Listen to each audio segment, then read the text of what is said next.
반등장, 여러분들의 포트폴리오는 빨갛게 물들고 계신가요? 아니면 너무 이제 주도 섹터만 담다 보니까 좀 소외를 받는 분도 계실 겁니다. 어떻게 이 장을 파헤쳐 나가면 좋을지 저희 YG경제연구소 차영조 소장과 이야기 나누겠습니다. 어서 오세요. 안녕하십니까? 네, 반갑습니다. 자, 일단 오늘은 전강 후강이 될까? 이 탄력을 오후장에도 유지할 수 있을까? 혹은 더 오를 수 있을까? 이 부분에 대해서 중점적으로 살펴볼게요. 첫 번째 알아볼 섹터는 2차 전지고요. 리튬 가격이 본격적으로 상승하기 시작했다라는 증권가의 이야기가 나오면서 오늘 2차 전지가 강하고, 오늘 외국인 순매수 리스트 1등 종목이 바로 LG화학입니다. 7% 상승하고 있어요. 2차 전지는 고점 대비 조정을 꽤나 좀 받았어서요. 이제는 다시 한번 고점을 다시 치고 올라가려는 도전이 시작되는 건가? 그 시기적인 부분에 대해서 먼저 질문 드려볼게요. 예, 여기서 이제 고점이다 한다면 우리가 이제 2023년에 올라갔었던 그 고점이 아니라 최근에 올라왔던 고점, 네. 그것을 좀 얘기한다라고 말씀을 좀 드리겠죠. 일단 에코프로 기준으로 10만 원이니까 그거는 이제 돌파할 수 있을까 여부가 관건이 된다라고 말씀드릴 수가 있겠습니다. 글쎄요, 2차전지 지금 이제 오후 들어서 저는 이제 탄력이 어떻게 되느냐가 이제 가장 중요한 것 같은데, 결론부터 말씀드릴 것 같으면 일단 수급 결론을 말씀드리면, 수급 결론은 우리가 앞서 수연 앵커 말씀하신 우리 제목을 뽑은 것처럼 최근에 월화가 전강 후약이었잖아요. 네. 그렇기 때문에 오늘 전강 후약이 나와서 2차전지가 밀리면 역시 2차전지는 하루짜리였을 수 있겠다. 월요일과 똑같은 형태다라고 말씀드리겠습니다. 반면에 전강 후각이 되면, 그리고 내일 오전까지 강하면 2차전지가 두 번째 랠리가 시작될 가능성도 배제할 수 없다. 따라서 오늘 오후에 봉이 축소되느냐 여부가 1차적인 관건, 두 번째는 내일도 이 봉이 이어지느냐, 그러면 내일 오후에는 적극적으로 담아야 된다. 저는 그렇게 말씀을 드릴 수가 있겠습니다. 2차전지가 일단 두 가지 소식이 있죠. 말씀하신 것처럼 리튬 가격이 이제 급등을 하다 보니까 전반적으로 이제 리튬 가격이 올라간다라는 것은 수요가 많이 늘어났다라는 거, 공급이 축소됐다라는 거, 이런 부분들도 있고요. 관련해서 미국에서 또 리튬 관련주에 대한 상승이 한 7% 정도 올랐죠. 그런 부분들이 올라가면서 전반적으로 시장에 훈풍을 돋아내고 있다라고 말씀드릴 수가 있겠습니다. 여기에 우리가 긍정적인 것은 앞서 이제 예 박사님과 수연 앵커께서 동시에 말씀하신 것처럼 반도체, 특히 이제 하이닉스가 좀 쉬고 있죠. 네. 상당히 좀 하이닉스가 50만 원을 깨느냐 안 깨느냐 위태로움에도 불구하고 수급이 오늘 상당히 탄탄히 들어온다라는 겁니다. 생각보다 빠르게 수급들이 좀 탄탄히 들어오면서 시간이 갈수록, 지금 만약에 어제 같은 경우였다면 이제 슬슬 빠져야 되는 거죠. 그런데 안 빠지고 있고, 오히려 2차전지뿐만이 아니라 다른 주변주들에 대한 수급도 강하게 들어오고 있다라고 본다라면, 저는 일단 내일까지 돌다리를 두드려 본다라는 심정으로 보긴 하겠습니다만, 일단 오늘이 좀 바닥을 단기적으로 찍을 가능성에 대해서 한 70% 정도는 본다. 네. 이렇게 정리하도록 하겠습니다. 좋습니다. 일단 그 오후장까지 이 강세를 유지하느냐가 중요하겠고, 또 내일 오전장에 이 시세의 연속성이 이어진다면 내일 오후장에는 2차 전지를 바라봐도 좋겠다, 이런 말씀해 주셨으니까 오늘하고 내일 좀 집중해서 이 섹터 한번 바라보시면 좋겠고요. ESS 측면에서도 지금 2차 전지가 상당히 매력적이잖아요. 최근에 LG엔솔의 호실적을 ESS가 많이 커버해 준 것도 그렇고, 이재용 삼성전자 회장이 이제 인도의 릴라이언스 그룹 회장과 함께 미팅을 했는데, 여기서 ESS 배터리 쪽으로도 손을 잡을 수 있다라는 기사가 보도되면서 지금 대형 기업들의 어떤 ESS 사업 확장, 이런 모멘텀도 생겨나고 있는 거거든요. 어떻게 보십니까? 며칠 전에 여의도 정전, 오후 정전에 여기 머니투데이도 정전 영향이 있었나요? 잘 모르겠습니다. 저쪽에 방송을 하고 있는데 네. 갑자기 순간 정전이 나왔어요. 있었다고 합니다. 예, 순간 네. 정전이 나갔는데, 그때 우리가 이제 ESS가 가동이 되면서 그거 이제 전원이, 그러니까 우리가 이제 UPS라고 부르는데요. 여기도 지금 방송국에도 있어요. 지금 수연 앵커 모르지만 여기 전지가 아마 뒤에 있을 텐데, 전원이 나가면 순간적으로 연결해, 그래야 방송이 안 끊기는 거거든요. 네. 그런 부분들이 있는데, 원래 이제 ESS가 시작은 그렇게 시작을 했고, 그런 부분들이었다가 일단 지금 이제 ESS가 이제 가동이 되는 거죠. 우리가 이제 전체적으로 봤을 때 캐즘을 극복했느냐 안 했느냐, 그러니까 이제 전기차 단에 있어서 캐즘을 극복했느냐 안 했느냐라는 부분들을 놓고 보면 여러 가지 설왕설래가 있을 것 같아요. 중국은 캐즘이 아예 없었다라고 보는 시각도 있고, 우리는 전기차 침투율이 높아지고 있지만 캐즘을 아직 극복할 정도, 그러니까 매출이 그렇게 늘어났다라고 보기 어려울 수도 있다라고 볼 수 있겠죠. 반면에 지금 이제 2차 전지를 바라보는 시각은 이제는 우리가 캐즘을 극복해서 수요가 늘어나느냐라는 시각보다는 앞서 언급드렸던 리튬과 관련된 시각, 그다음에 수연학께서 정확히 지적하신 것처럼 ESS에 대한 시각이 지금 이제 농후해진 것 같아요. 그 시발점으로서는 우리 LG엔솔이 실적이 1,000억 가까이 나왔다라는 거. 그다음에 삼성 SDI 같은 경우 테슬라와 이제 ESS 협업을 나타낸다는 거. 또 말씀하신 것처럼 이제 삼성이라든지 다양한 기업들이 이제 ESS와 관련된 뉴스들이 나오고 그런 것들이 나올 때마다 주가가 상당히 높은 퍼포먼스를 보인다라는 측면에서 놓고 보면 이제 2차 전지는 ESS가 새로운 모멘텀이 될 것이다. 자, 그리고 이제 막대하게 이제 데이터 센터를 지으려면 데이터 센터는 대략 한 1, 2년 정도 빠르면 늦어도 2, 3년 정도는 짓는데 우리가 이제 데이터 센터를 운영할 수 있는 전력 인프라를 끌어오려면 원전은 빨라야 2023년이죠. 굉장히 좀 멉니다. 그 대신 다양한 전원들을 끌어서 특히 이제 재생에너지 같은 경우 ESS를 통해서 우리가 그것을 가동할 수 있는 전력의 안정화를 또 나타낼 수 있는 그런 부분들까지 놓고 본다라면 관심들이 좀 높아지고 있다라고 말씀드릴 수 있겠죠. 따라서 지금은 현재 우리가 2000년을 바라보는 관점은 ESS인 것 같아요. 네. 기존만 하더라도 우리가 로봇이라든지 다양한 부분까지 봤지만 거기까지 나가지는 않고 단순하게 ESS의 그 매출 증가 기대감 이런 것들이 주가를 끌어올리는 하나의 요인이 되지 않을까 말씀드릴 수가 있겠습니다. 그럼 찐수해주는 셀 사이에 있다고 보세요? 양극재 소재업체에 있다고 보세요? 저는 지난번에도 말씀을 드렸다시피 ESS는 셀을 봐야 될 것 같아요. 결국 ESS에 대한 매출이 늘어나는 기업들, 우리가 이번에 LG엔솔의 실적에 잡혔다시피 저는 탑픽으로는 삼성 SDI를 보는데요. 이런 쪽들에 대한 우리가 관심을 지속적으로 가져가는 것이 네. 좋지 않을까 싶습니다. 지난번에도 삼성 SDI 말씀 주셨는데 오늘도 또 동일하게 ESS 탑픽은 삼성 SDI다라고 말씀 주셨고요. 저희 다음 이야기는 지금 동박 쪽을 한번 볼 텐데 네. 롯데 에너지 머티리얼즈가 사실 동박 관련주로 급등을 한 건 반도체 때문이잖아요. 네, 그렇죠. AI 가속기라든지 또 어젠 TPU 관련주로 분류가 되면서 강세였는데 롯데에너지 머티리얼즈 지금 다 밸류가 반영됐다라는 증권가 이야기도 있더라고요. 이 종목은 어떻게 보세요? 오늘 조금 시장 대비해서 상대적으로 약하죠. 약한 흐름들이 좀 나오고 있는 상태이기 때문에 어제도 좀 약했고 오늘도 좀 약한 모습, 오늘 좀 많이 약해요. 근데 단기간에 급등했다라는 부분들이 좀 부담으로 작용하고 있는 것 같아요. 결국 동박과 관련해서는 여러 가지 우리가 퍼포먼스를 보일 수는 있긴 하겠습니다만 빠르게 갔기 때문에 그런 것들에 대한 좀 조정이 나오는 것들이 아니겠나라고 보기 때문에 지금 구간에서는 차익을 좀 실현하는 것이 좋은 방법일 수 있겠다. 일단 차트가 좀 안정이 되고 나면 그때 가서 우리가 다시 한번 공략을 하는 것도 좋지 않을까 말씀드릴 수가 있겠습니다. 아, 지금 자리 말고요? 예, 지금 자리에서는 조금 좀 부담이 되는 것 같아요. 더군다나 우리가 여러 가지 다른 그러니까 이제 우리가 그러니까 2차 전지랑 AI 쪽에 있어 반도체 쪽에 있어서 동박과 관련 소수 종목들이 올라갈 땐 모르겠습니다만 지금 대안이 많아졌잖아요. 네. 2차 전지만 하더라도 정말 우리가 이제 순서를 세울 정도로 여러 가지 대안들이 나온 상태이기 때문에 특히 이제 바닥에서 움직이는 종목들을 좀 공략하는 것도 오히려 좋지 않을까 싶기도 합니다. 네, 좋습니다. 2차 전지는 일단 오늘 오후장까지 시세 지켜내는지 살펴보고요.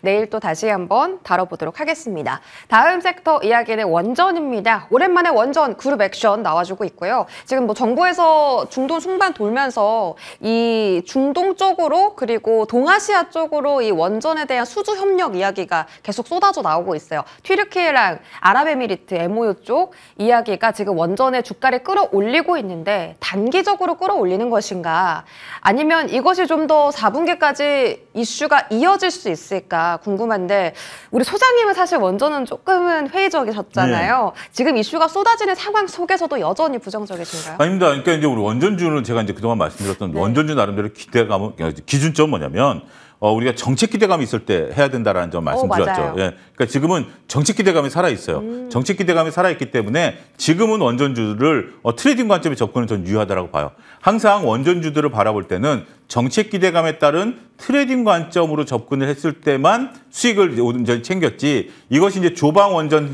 때에 같이 올라갔었던 걸 제외하고 나면 항상 원전주는 기대감을 올랐다가 푹 꺼지고 기대감을 올라갔다 푹 꺼지고 이런 모습을 보였죠. 지금은 조방 원전이 다 쉬고 있죠. 그렇기 때문에 정책 기대감으로 지금 올라가는 수준이라고 볼 수 있을 것 같아요. 그래서 이 정책 기대감이 살아있는 구간 최소한 이번 주 정도에 대해서는 그리고 이제 우리가 나중에 구체적으로 이제 튀르키예가 됐던 뭐 우리가 뭐 UAE가 됐던 원전 협력을 이제 맺을 거 아니겠습니까? 그러면 그때 또 한 번 올라가겠죠. 근데 그 사이에 공백기가 워낙 길 수도 있기 때문에 지금은 이 정책 기대감이 살아 있을 때 우리가 이제 트레이딩 관점의 접근 유의할 수 있겠다. 이렇게 정리를 할 수 있겠습니다. 맞습니다. 지난번에도 정책 기대감이 살아 있어야 원전은 좀 볼만하다라고 하셨는데 지금은 트레이딩 관점까지 의견이 좀 바뀌셨고요.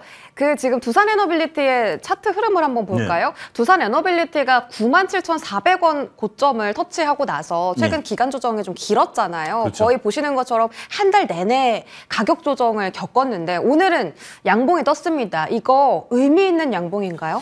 그 의미 있는 양봉이 될지는 내일 정도 봐야 되겠죠. 그래서 추세가 좀 나타나는 것이 중요할 것 같아요. 그래서 이제 원전주들에 대해서는 추세가 나타나지 않는 이상은 지금 그러니까 우리가 얼마 전에 지금 보더라도 지금 이제 주봉이지만 일봉 다시 한번 좀 보여주면 양봉이 하나 나왔다 또 흘러내린 경우가 있잖아요. 네. 그렇기 때문에 단기간에 두해빌이 좀 올라왔었던 부분들 지금 일봉을 보면 중간쯤에 또 양봉 하나 나왔다 또 밀려버렸잖아요. 그런 모습, 그거보다 지금 더 아랫단에 있는 거 아니겠습니까? 그런 모습을 보게 된다면 일단 지금 저 양봉이 한 2개 정도 나와야 될 것 같아요. 그 2개 정도 나온 양봉을 이용한 매매 전략을 하는 것이 좋지 않을까 이렇게 정리하도록 하겠습니다. 두산 에너빌리티가 최근에 그 올해 초반부터 올라올 때 네. 단 한 번도 이제 61선을 이탈했던 적은 없습니다. 네. 근데 최근에 이제 바닥이 61선 터치였기 때문에 네. 혹시 좀 바닥 확인에 대한 신호인가가 궁금했던 충분히 볼 수 거였거든요. 있겠죠. 그러니까 네. 제가 그동안 이제 MTN에서도 꾸준히 말씀드려온 게 우리가 지수가 지금 조정 구간이잖아요. 네. 어디까지 조정을 받겠느냐?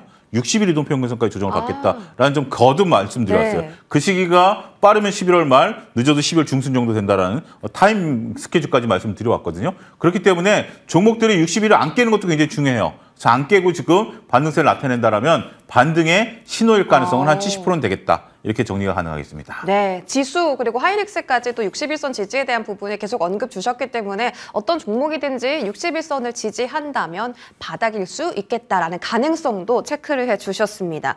자, 지금 원전 안에서 사실 대장이 좀 바뀐 것 같아요. 한국전력이 와, 정말 너무 지지를 잘해주고 오늘 심지어 또 신고가입니다. 네, 그렇습니다. 이 종목은 시장이 떨어질 때도 외국인이 계속 담았던 종목이라서 근데 사실 한국전력은 국내 전력 쪽 아닌가요? 근데 왜 이렇게 잘 가죠? 최근에 한국전력의 이제 전기료 인상이라든지 여러 가지 이제 부분들에 대한 어떤 부분들이 좀 나타나고 있는 것 같아요. 지금 이제 의외로 우리가 뒤에가 또 한번 좀 보긴 하겠습니다만 반도체 기판주, 그다음에 한국전력주 이런 주식들, 그다음에 일부 지주사들 이런 것들이 최근에 11월 달에 조정 받았어? 뭐 이렇게 물어볼 정도로 네. 주가가 이제 견조한 흐름들이 좀 이어지고 있는 것 같아요. 따라서 이런 종목들 같은 경우는 여전히 우리가 9월, 10월 달에 경험했듯이 강한 흐름이 쉽게 깨지지 않을 가능성이 있습니다. 따라서 트레이딩 관점에 있어서 추세에 따라서 추세 추종 전략에 따라서 접근하는 전략이 필요하다. 더 갈 것 같으냐? 그렇죠. 저거는 뭐 우리가 언제 꺾인다라고 보기는 어렵죠. 많이 오른 것이 부담이 되긴 하겠습니다만 어제 사도 그저께 사도 다 수익 구간 아니겠습니까? 그런 구간이기 때문에 추세 추종 전략에 따라서 보유하고 계신 분들은 굳이 겁먹으실 필요 없어요. 5일선이 깨진다라든지 21선이 깨질 때까지는 보유하시고요. 그다음에 신규로 편입하신다라면 소액을 가지고 내가 그 추세가 꺾이지 않으면 들고 간다라는 전략도 유의할 수 있겠다 말씀드릴 수 있겠습니다. 네, 추세적인 매매를 지금은 해야 될 때군요. 한국전력은 이미 추세를 탔기 때문에 긍정적으로 보신다라고 판단해 주셨습니다. 자, 조선과 방산에 대한 의견은 어떠신지 궁금한데 방산은 꽤나 긍정적으로 보셨었거든요. 근데 종전 얘기가 나오면서 약간은 지금 주가적으로 매력도가 떨어지는 것처럼 보이고 근데 조선 같은 경우는 주가 조정은 받지만 최근 수주 소식은 계속 들려오고 있어서 이 두 섹터의 흐름을 좀 유심히 지켜봐야 될 것 같습니다. 어떻게 보십니까? 조선은 지금 또 우리가 MRO 배 한 척 또 들어왔어요. 네. 근데 지금 반응은 안 하죠. 근데 수주 소식은 들어오고 있죠. 네. 방산주 같은 경우는 지금 이제 전쟁이 끝난다라는 것 때문에 빠지고 그다음에 재건주들이 올라가요. 뭐 이런 모습들이지만 내년에 우리는 무슨 주식을 사야 될까요? 라는 질문을 이제 제가 스스로에게 여러분들 한번 하시면 역시 데이터가 잘 나오는 조방 전선, 원전은 이제 정책 기대감이니까 저는 되기 때문에 지금 모아가는 전략은 좀 유의할 수 있겠다. 긴 호흡을 놓고 본다라면 네. 우리가 조선과 방산을 버릴 수는 없을 것 같아요. 저것을 만약에 저게 버린다라는 표현이 조금 어폐가 있긴 하겠습니다만 저거 말고 다른 주식을 살 것 대안주들이 있을까요? 저는 그렇게 많아 보이지는 않습니다. 더군다나 이들이 지금 올라왔던 것은 막대한 수주 잔고, 막대한 영업 매출과 영업이익에 대한 기대감 이런 것들이 올라간 거 아니겠습니까? 이런 것들 때문에 올라간 거 아니겠습니까? 지금 시장이 다 쉬고 있는 거죠. 다 쉬고 있는 상태이기 때문에 지금 11월 이제 이제 다음 주면 12월이에요. 그런 부분들이기 때문에 12월 달 됐을 때 연말에 대한 어떤 배당, 특히 이 조선과 방산이 올해 이익이 어떻을까요? 역대급으로 나올 것으로 보이죠. 그러면 배당 어떻게 줄까요? 많이 주겠죠. 그러면 배당주로서의 매력도 있기 때문에 그것까지도 놓치지 말자. 저는 그렇게 말씀드리고 싶습니다. 네, 내년에 뭘 살까? 조선, 방산, 전력설비. 피해갈 수 없다 이렇게 말씀 주셨고 또 실적도 잘 나오기 때문에 배당에 대한 매력도까지 점검을 해주셨습니다. 다음 섹터는 반도체고요. 오늘 반도체가 참 지지부진합니다. 그럼에도 지수가 올라줘서 참 다행인가라고 생각을 해야 될까도 지금 고민이고요. 일단 지금 TPU라는 모멘텀이 어제 생겨나기 시작했는데 오늘 하루 만에 조금 꺾이는 듯한 흐름입니다. 리노공업하고 삼성전기는 빨간불 켜고 있는데 이수페타시스는 지금 2.8% 떨어지고요. 종목별로 혼조세인 것 같습니다. TPU 모멘텀은 다시 부활할 가능성이 있을까요?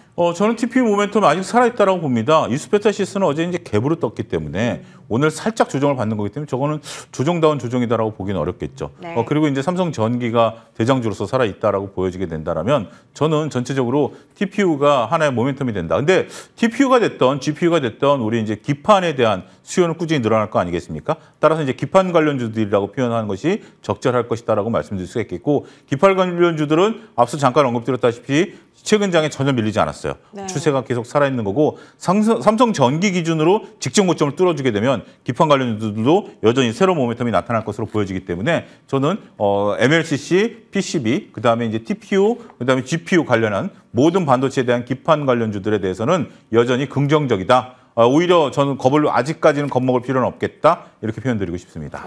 기판은 긍정적이다. 그리고 지금 삼성전기라는 대장주가 살아있기 때문에 TPU 여전히 긍정적으로 보신다. 이렇게 말씀 주셨고요. 자, 하이닉스의 시세 한번 체크해 보겠습니다. 61선 지지 받아야 한다라고 언급 주셨었는데 그 하이닉스의 61선은 지금 한 40만 원 초반 정도거든요. 그렇죠. 40만 원 중초반. 네. 아직은 조금 올려면 갭이 조금 있는데 지금 오늘 50만 원은 이탈하려고 하지 않잖아요. 계속 노력하잖아요. 올라오려고. 61선까지는 안 가지 않을까요? 제가 머니투데이에서 그동안 하이닉스는 직전 고점 저점을 나름대로 잘 찍어드렸다라고 생각을 합니다. 네. 근데 최근에 제가 이제 지난주에 수연 앵커와 그런 얘기를 했던 것 같아요. 삼성전자는 10만 원 밑에서 모아가십시오. 네. 삼성전자는 10만 원 밑에서 모아가십시오. 하이닉스는 아직 내가 저점을 못 잡겠습니다. 그래서 저점이 잡히면 MTN에서 말씀드리겠습니다. 라고 말씀 좀 드려왔죠. 근데 지금 삼성전자는 10만 원 밑에서 매수가 유효했죠. 네. 반면에 하이닉스는 말씀하신 것처럼 60일 이동평균선이 지금 40만 원 또 후반에 올라오고 있어요. 근데 지금 이제 오늘 삼성전자 하이닉스가 양봉을 나타내냐 음봉을 나타내냐에 따라 다르긴 하겠습니다만 일봉이 봉의 모양이 상당히 조금 좋지가 않습니다. 오늘 양봉 정도가 어제 정도에 나왔어야 되는데 못 나와줬어요. 그리고 밀어내리는 힘이 좀 더 강하다라고 말씀드릴 수 있겠죠. 그래서 50만 원이 지금 안착 여부가 굉장히 중요할 것 같아요. 뭐 살짝 깰 수도 있겠죠. 깼다 바로 올라와야 되기 때문에 하이닉스는 아직 저점을 논하기는 어렵습니다. 물론 보유하고 계신 분들이 겁먹을 필요는 없어요. 거의 다 내려온 건 맞습니다. 하지만 우리가 정확한 시점을 잡는 것도 중요하기 때문에 하이닉스는 일단 아직까지 보류하겠습니다. 네. 하이닉스는 일단 아직까지 보류를 하겠고 삼성전자는 여전히 10만 전자 밑에서는 모아가는 전략은 유효하겠다. 이렇게 두 종목을 정리해드리도록 하겠습니다. 좋습니다. 50만 원 지금 아래에서는 하이닉스 지금 약간은 위태위태하다. 근데 삼성전자는 10만 원 언더에서는 매수 매력도가 상당히 높다. 이렇게 두 종목 정말 다른 뷰를 제시해 주셨고요. 참고해 보시기 바랍니다. 저희 마지막으로 제약바이오 섹터도 한번 알아보겠습니다. 오늘 정말 강한데요. 네. 수급도 세고 지금 네. 삼성 에피소홀딩스가 이틀 연속 인적 분할 이후 급락을 했는데 네. 오늘 지금 두 자릿대 상승으로 정말 강한 흐름 보여주고 있고요. 뭐 플랫폼주부터 비만 치료제 그리고 신규 상장 지금 제약 개발사들까지 전부 다 급등인데요. 바이오주 추세 이어갈 수 있을까요? 이런 모양이다라면 시장 틈새 전략으로서 충분히 가능할 것 같아요. 오늘 이제 시장의 특징을 놓고 보면 전체적으로 이제 선물 매수가 들어오면서 기관의 프로그램 매수가 들어오고 나머지 메이저 수급이 안 잡히는데도 오늘 바이오 이차전지가 강하거든요. 물론 네. 이차전지 외국인들이 좀 사는 건 있습니다만 이렇게 바이오가 강하면 다음 주까지도 바이오 시장이 될 것 같아요.